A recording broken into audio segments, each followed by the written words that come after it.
अस्सलाम वालेकुम। अब हम बात करें हाइपोफेरिंक्स की, और हाइपोफेरिंक्स के कार्सिनोमा को डिस्कस किया था, carcinoma of the post cricoid region. इसके अलावा हाइपोफेरिंक्स के और भी रीजन्स होते हैं जो कार्सिनोमा जहाँ डेवलप हो सकता है, that is the posterior pharyngeal wall. और उसके अलावा पेरिफॉर्म साइनस के अंदर कार्सिनोमा डेवलप हो सकता है। पेरिफॉर्म साइनस कहाँ से होता है, अगर आप पीछे से देख रहे हैं, ठीक है, तो लैरिंग्स के साइड पर ना दो साइनस पड़े होते हैं, ठीक है, होते हैं वो फेरिंग्स में, लेकिन वो लैरिंग्स के साइड पर वो सिचुएशन होती है।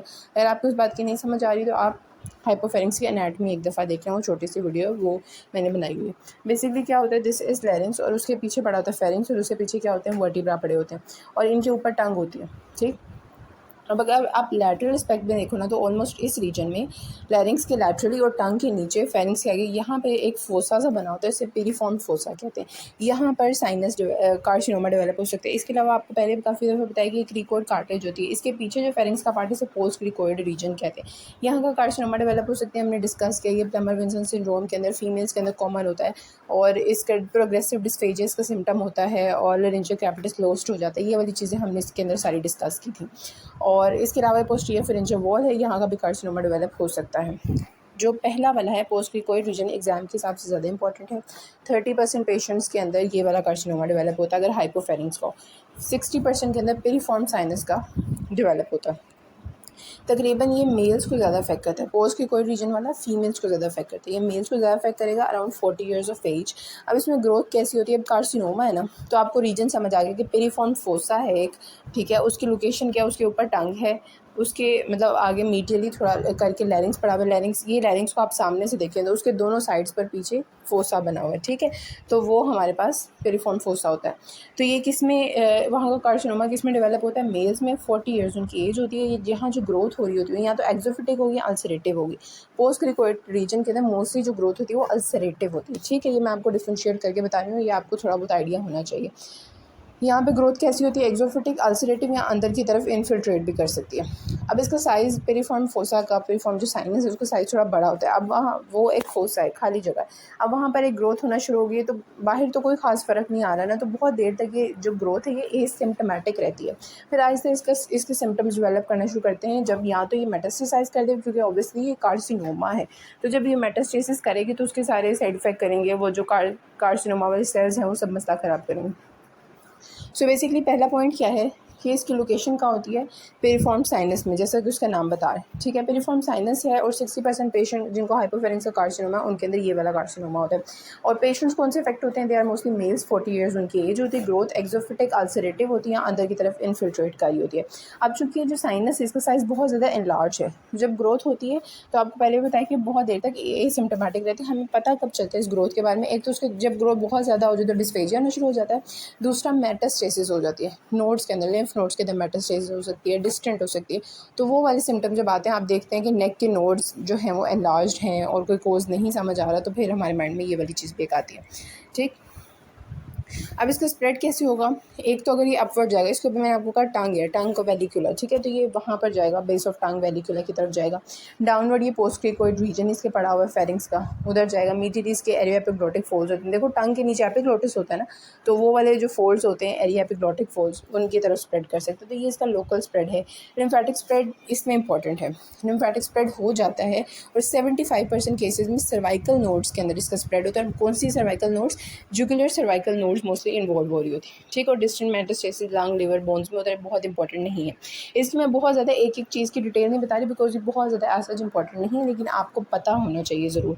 क्लिनिकल फीचर्स क्या होंगे, पेशेंट प्रेजेंट करेगा, वो कहेगा कि मुझे ऐसा फील होता है कि मुझे ना कोई स्टिकिंग सेंसेशन, मतलब प्रिकलिंग सेंसेशन, और कुछ ग्रिप हो रहा है उसके गले में, उसे ऐसी फील आ रही है, कुछ स्टिक कर रहा है मेरे गले में, उसको इस तरह की फील आएगी। जब वो स्वेलो करेगा तो आहिस्ता आहिस्ता उसका डिस्फेजिया होगा, उससे स्वेलो नहीं किया जाएगा क्योंकि वहाँ पे ग्रोथ आ रही है। आवाज़ में होर्सनेस आना शुरू हो सकती है, लैरिंग्स ऑब्स्ट्रक्ट हो सके, मतलब ये आगे फर्दर ग्रो करके लैरिंग्स को भी कर सकता है इन्वॉल्व। इसके अलावा उसके कानों में दर्द जा सकती है। तो ये सारे सिम्टम्स काफ़ी, देखिए वो प्रॉपर सिम्टम्स नहीं है कि आपके उसके बेस पे उसको डायग्नोस ही कर देंगे, तो एज सच इतने को प्रॉपर नहीं। बस एक ये है कि something sticking in the throat, यहाँ पे प्रेकरिंग सेंसेशन, ऐसे वर्ड्स अगर एमसीक्यू में लिखे हैं तो आपने फ़ौरन से ये वाले आंसर को क्लिक करना है, carcinoma of the piriform sinus. वेराज अगर आप क्लिनिकली देखें तो इतने कोई स्पेसिफिक सिम्टम नहीं जिससे हम फ़ौरन से डायग्नोसिस बना सकें, तो इसलिए हमारी इन्वेस्टिगेशन ज़्यादा इंपॉर्टेंट रोल प्ले कर रही होती है। ओके, तो ये आपको बता दिए सिम्टम्स का। सिम्टम्स में आपने बता देना है कि प्रिकिंग इन द थ्रोट है, प्रिकिंग सेंसेशन है, ओटैल्जिया, इस तरह की सारी चीज़ें। डायग्नोसिस कैसे करेंगे हम? अब इस तरह का कोई पेशेंट आ गया, आपने उसकी एग्जामिनेशन सारी करनी है। आपने फिर सारी एग्जामिनेशन करेंगे थ्रोट की, सब कुछ आपको कुछ मिलेगा शायद। फिर आप एग्जामिनेशन करेंगे, फ्लेक्सिबल लेरिंगोस्कोप स्कोप अंदर डाल के देख लेंगे। जब आप स्कोप अंदर डाल के देखेंगे तो आपको वहाँ सिक्रीशंस वगैरह पूल होंगे, क्योंकि ऑब्स्ट्रक्शन हो रही है तो सारी सिक्रीशंस वहीं पूल होना शुरू हो जाएंगी। तो ये वाली चीज़ आप क्या है, एग्जामिनेशन में आएगा। ठीक है, जब भी आपको एग्जामिनेशन आपने लिख देना है कि थ्रोट की एग्जामिनेशन करेंगे, उसके अंदर हम फ्लेक्सिबल लेरिंगोस्कोपी जब हम करेंगे तो उसके अंदर हमें सिक्रीशंस और वो सब दिखेगा। इसके अलावा जब इन्वेस्टिगेशंस की बात, यहाँ से इन्वेस्टिगेशन स्टार्ट होगी। ठीक है, इन्वेस्टिगेशन आप क्या कराएंगे? आप बेरियम स्वेलो कराएंगे, सीटी स्कैन कराएंगे, एमआरआई कराएंगे, ये वाली इन्वेस्टिगेशन कराएंगे। आपको सिंपली ग्रोथ और उसका सब कुछ पता चल जाएगा। बेरियम स्वेलो कराएंगे, सीटी स्कैन कराएंगे, एमआरआई करा लेंगे। ये तीनों चीज़ें जो हैं, barium swallow, CT scan, MRI, इससे हमें पता चल जाएगा कि ग्रोथ का एक्सटेंड क्या है, उसकी बाउंड्रीज क्या है, वो सब चीज़ें। और अगर हमने देखना है कि कहीं मेटास्टेसिस तो नहीं हो गई, जब तक हमें पता चला, तो हम उसके लिए पेट स्कैन कराएंगे। पेट स्कैन क्या है? Positron emission tomography. ये आजकल नया एक फॉर्म ऑफ सीटी स्कैन है। इसमें आप पूरी बॉडी का स्कैन कर लेते हैं और पता चल जाता है कि उसको मतलब मेटास्टेसिस है कि नहीं है।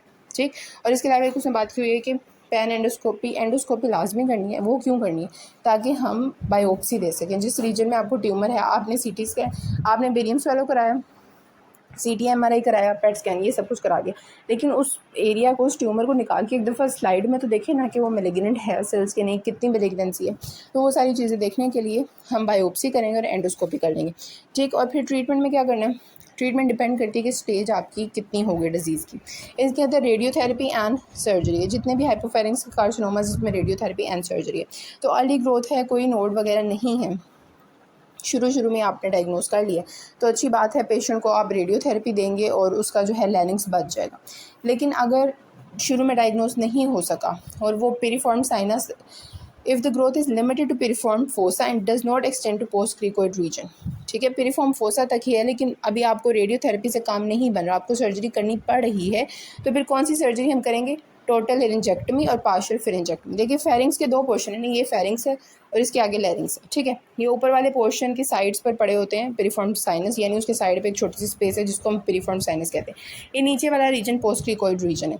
तो अगर तो कार्सिनोमा सिर्फ पेरिफॉर्म साइनस में है तो वो कहते हैं कि आपने लेरिंजेक्टमी कर देनी। ठीक है, लैरिंग्स को पूरा निकाल देना है और पार्शियल फेरिंजेक्टमी कर देनी, यानी ऊपर वाला रीजन है देना, नीचे वाला रीजन हमने प्रिजर्व कर लेना है। ठीक हो गया। पहले तो ये है कि आप रेडियोथेरेपी दे देना कि कार्सिनोमा बहुत ही थोड़ा है, इतना स्प्रेड नहीं किया हुआ, आप चाहते हैं कि पेशेंट का लैरिंग्स बच जाए, उसकी आवाज़ बच जाए, तो आप उसका लैरिंग्स ना निकालें, आप उसको सिंपली रेडियोथेरेपी दे दें। लेकिन अगर रेडियोथेरेपी से काम नहीं बन रहा और वो पेरिफॉर्म फोसा तक है लेकिन नीचे नहीं गया हुआ, पोस्ट की कोई रीजन हमारा बचा हुआ, तो हम टोटल लेरिंजेक्टमी कर देंगे, लैरिंग्स पूरा निकाल देंगे, पार्शियल फेरिंजेक्टमी कर देंगे। रिमेनिंग फेरिंग्स को वो सारा कुछ हम उसकी ट्रीटमेंट करेंगे, उसको सेट कर देंगे, इसोफेगस से कनेक्शन वगैरह डेवलप करा देंगे। अगर तो ग्रोथ पोस्ट की कोई रीजन में भी चली गई है तो लैरिंग्स और पूरा फेरिंग्स, वो दोनों चीज़ें हम निकाल देंगे और नीचे से इसोफेगस और स्टमक का पुल अप कर देंगे। तो ये वाली सर्जरी होगी। इसके साथ रेडियोथेरेपी वो सब करना होता है। तो इसमें सिंपल सी बात आपने ये याद रखनी है कि रेडियोथेरेपी, अगर रेडियोथेरेपी करेंगे तो लैरिंग्स का फंक्शन प्रिजर्व कर जाएगा। अगर हमें रेडियोथेरेपी से नहीं ट्रीट हो रहा तो लैरिंग्स तो पूरा निकलना ही है, लेरिंजेक्टमी करेंगे और पार्शियल फेरिंजेक्टमी करेंगे। लेकिन अगर पोस्ट की कोई रीजन में इन्वॉल्व हो गया तो कंप्लीट फेरिंजेक्टमी कर देंगे, total laryngectomy and total pharyngectomy, साथ स्टमक पुल अप कर देना। So this was all about the carcinoma of the piriform sinus. इसके अंदर हमने क्या बात देखी? इसमें हमने कहा कि पेरिफॉर्म साइनस में कार्सिनोमा डेवलप हो सकता है, ग्रोथ विल बी एक्सोफिटिक, अल्सरेटिव या इन्फिल्ट्रेटिव। लोकल उसका स्प्रेड कहाँ हो सकता है? ऊपर टंग की तरफ जाएगा, नीचे इसोफेगस वगैरह वाली चीज़ें हैं, मीडियल एरिया पे ग्लोटिक फोल्ड्स हैं, आगे लैरिंग्स है, इन सब स्ट्रक्चर्स को इन्वॉल्व कर सकता है। लेकिन हमारी इसकी अटेंशन इसकी असल में फोसा के अंदर एक ग्रोथ हो रही है तो हम इजीली इसको पकड़ नहीं पाते। तो मोस्टली जब ये डायग्नोस होता है तो इसका लिम्फेटिक स्प्रेड हो चुका होता है, तो किन लिम्फ नोड में जाता है? सर्वाइकल लिम्फ नोड में जाता है। क्लिनिकली पेशेंट प्रेजेंट करेगा, या तो उसके नोड्स स्वोलन होंगे या फिर वो कहेगा कि उसके गले में कोई स्टिकिंग सेंसेशन उसे फील होती है, प्रिकिंग, इस तरह की उसे सेंसेशंस होती हैं, साथ डिस्फेजिया होगा, लेरिंजियल ऑब्स्ट्रक्शन, होर्सनेस, ये सब चीज़ें होंगी। डायग्नोसिस के अंदर आपने फ्लेक्सिबल लेरिंगोस्कोपी कर लेनी है, और जब आप इन्वेस्टिगेशंस की बात करेंगे तो उसके अंदर सीटी कराएंगे, बेरियम स्वेलो, एमआरआई कराएंगे, पेट स्कैन एंड एंडोस्कोपी। तो ये 5 चीज़ें आप कराएंगे। ट्रीटमेंट के अंदर रेडियोथेरेपी एंड सर्जरी है। सर्जरी के अंदर 2 ऑप्शन है, या तो टोटल लेरिंजेक्टमी पार्शियल फेरिंजेक्टमी के साथ, या लैरिंग्स और फेरिंग दोनों ही निकाल दें। Total laryngectomy with total pharyngectomy with stomach pull up, ये सर्जरीज हम कर लेंगे। और पोस्ट ऑप आपने क्या उसको पेशेंट को रेडियोथेरेपी लाजमी देनी। इसके बाद carcinoma of post cricoid region की पहले मैंने आपको एक्सप्लेन कर दिया हुआ है पिछली वीडियो के अंदर। इसके अंदर ये इंपॉर्टेंट है एग्जाम के हिसाब से। क्यों इंपॉर्टेंट है? क्योंकि इसकी एसोसिएशन एक प्लमर विल्सन सिंड्रोम के साथ। तो इस तरह के बड़े बड़े वर्ड्स एग्जामिनर को ज़रा अच्छे लगते होते हैं। प्लमर विल्सन सिंड्रोम है कि ये सिंपली इसोफेगस के अंदर वेब्स बनी होती हैं, साथ पेशेंट को डिस्फेजिया होता है और साथ इन दोनों वजह से ना वो खा सकता है ना पी सकता है, तो उसको iron deficiency, anaemia, mail nutrition, ये सब चीज़ें होती हैं। तो जिनको प्लमर विल्सन सिंड्रोम होता है, जिन फीमेल्स को, उनके अंदर 30% चांसेस होते हैं कि ये वाला कार्सिनोमा डेवलप हो जाए। ठीक है, ये कार्सिनोमा डेवलप हो जाएगा तो क्लिनिकल फीचर्स में फ़ीमेल है, 20-30 साल उसकी उम्र है, प्रोग्रेसिव डिस्फेजिया है और इसका मेन कॉज क्या है कि इसोफेजियल वेब्स बन रहे हैं और बाद में वो lead to carcinoma of the post cricoid region. Examination में लेरिंजियल कैपिटस लोस्ट हो जाएगा, ये आपने बात याद रखनी। लेरिंजियल कैपिटस जिसमें लोस्ट हो रहा है वो कौन सी डिजीज़ है? पोस्ट क्रिकोइड रीजन वाली।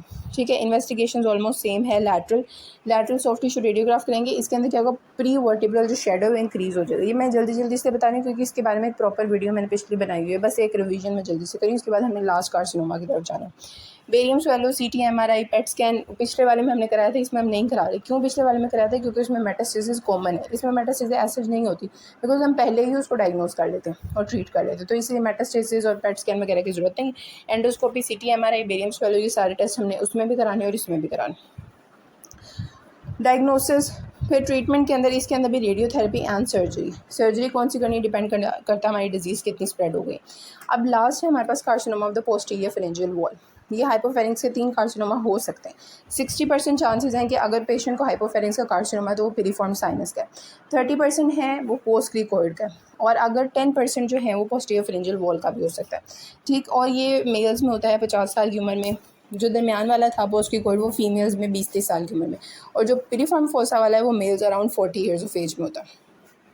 इसके अंदर ग्रोथ मोस्टली क्या होती है? एक्सोफिटिक ग्रोथ होती है। ठीक है, और लिम्फेटिक स्प्रेड इसमें हो भी सकता है। और लेकिन ना अब आप इसमें आप देखें इसके जो फीचर्स हैं ना वो इस तरह के होंगे कि पोस्टीरियर फेरेंजियल वॉल है ना, इससे पहले जो हमने कार्सिनोमास पढ़े थे ना, पेरिफॉर्म साइनस या पोस्ट क्रिकोइड रीजन, ये वाला जो रीजन, ये आगे की तरफ इनका स्प्रेड ज़्यादा था, लैरिंक्स को इन्वॉल्व करे थे। लेकिन अगर पोस्टीरियर फेरेंजियल वॉल का कार्सिनोमा है तो पीछे वर्टिब्रा को इन्वॉल्व करेगा, तो इसमें वो जो है ना वर्टिब्रा वाले स्ट्रक्चर्स और पोस्टीरियर फेरेंजियल नोड्स जो हैं वो वाली रेट्रोफेरेंजियल नोड्स वो थोड़ी हमारे एनलार्ज होंगे, तो इसमें वो वाले फीचर ज़्यादा होंगे। इसमें पेशेंट मोस्टली प्रेजेंट भी ऐसे करेगा कि उसके नेक के पीछे स्वेलिंग है, रेट्रोफेरेंजियल नोड्स उसके स्वोलन हो गए, लेकिन बहुत रेयर है, 10% केसेस में होता है।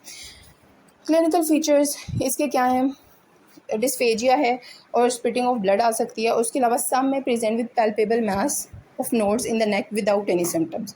बस ये हो गया। डायग्नोसिस आपने कैसे करानी? इनडायरेक्ट मिरर एग्जामिनेशन, वही आपने आइडियल कर लेना है। ये तो एग्जामिनेशन होगी ना। फिर जब हम करेंगे इन्वेस्टिगेशन उसमें lateral tissue soft radiograph, CT, MRI, ये वाली चीज़ें हमने करानी है। एंडोस्कोपी आपने इन सब ट्यूमर्स में लाजमी करनी है। क्यों करनी है? क्योंकि हमने बायोप्सी लेनी होती है, तो इसमें कोई ख़ास बात नहीं है। इनडायरेक्ट मिरर एग्जामिनेशन यानी आइडियल कर लिया। उसके अलावा lateral soft tissue radiograph, x-ray को कहते हैं, CT, MRI और MRI, एंडोस्कोपी, ये सारी आपने करानी। ट्रीटमेंट के अंदर यही है। ट्रीटमेंट के अंदर रेडियोथेरेपी एंड सर्जरी है। ठीक है, डिपेंड करता है कि कौन सी लीजन किस तरह की, उस बेसिस पे हम उसकी ट्रीटमेंट करते हैं। Radiotherapy most of the cases में करेंगे। अगर तो वो छोटी सी लीजन है आप उसको आसानी से रिमूव कर सकते हैं, सर्जरी से कर दें, वरना रेडियोथेरेपी उसकी प्रोफिलेक्टिव वगैरह मैनेजमेंट करें। ठीक, ओके। तो अगर हम ट्रीटमेंट की बात करें तो इसमें क्या है कि जो अर्ली लीजन्स हैं, एक्सोफिटिक हैं, उसमें आप रेडियोथेरेपी दें वो ठीक हो जाता है पेशेंट। लेकिन अगर बहुत लेट हो गया तो उसमें हमें सर्जरी करनी पड़ेगी। सर्जरी कैसे है कि फेरिंक्स जो है ये उसके आखिर में पोस्टीरियर वॉल है ना, तो फेरिंक्स का उतना ही पोर्शन आप निकालें।